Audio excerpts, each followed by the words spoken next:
So the first thing we're going to do is we're going to walk up to this character here and we're going to interact with him. So you see on my mouse pointer there in the center of the screen that his name is Caretaker. So remember, to interact with the book, we right clicked and we're going to right click again to interact with Caretaker.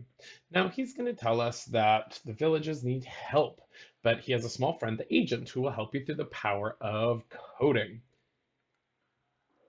But before we begin, we must decide how we're going to talk with the agent. So we have to choose a coding language here is what it's saying.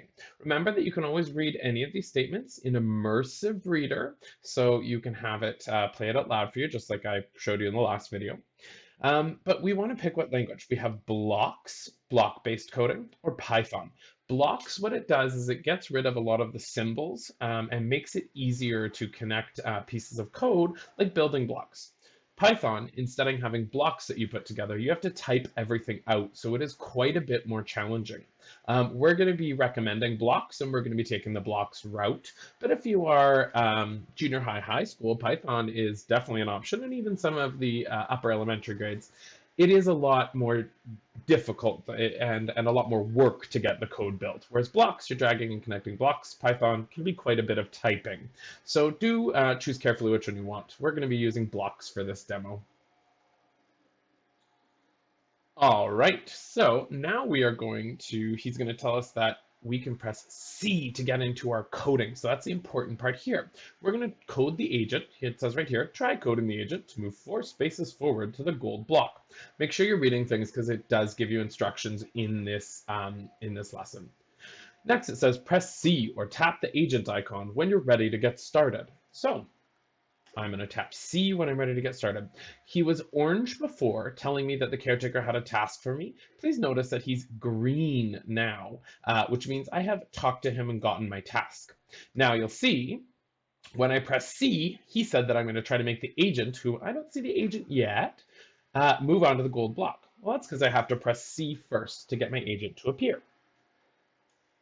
There's my agent, and it takes me right into the Minecraft coding platform. At the top, it gives us our instructions. Let's make sure your help with the agent is ready. Move the agent onto the gold block. If you need a hint, click the light bulb. So what this is telling you is that there is always a hint to help you build your code. So if I click it, it actually tells me use the agent move block to move the agent forward. I could also look at the blocks and try to figure it out first before I get a hint. Just remember that. Also, at any time, I can reset the editor, which is like restarting if I make a mistake. So I want my agent to move. I remember he said 4 spaces. Let's look. 1, 2, 3, 4 spaces to get to the gold block. So remember, you can go back in and out of the code editor by using this X here and pressing C again at any time to get into code. So I want him to move forward by 4. I could do 4 of these,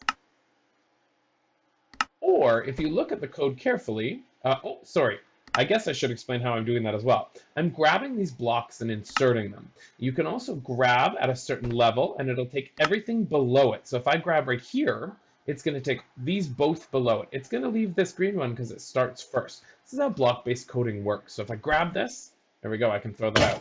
Because I can also just adjust the code directly here. So I wanted to move forward by 4 spaces. All right. When I'm ready, and I think my code is correct, I press play. 1, 2, 3, 4. Awesome.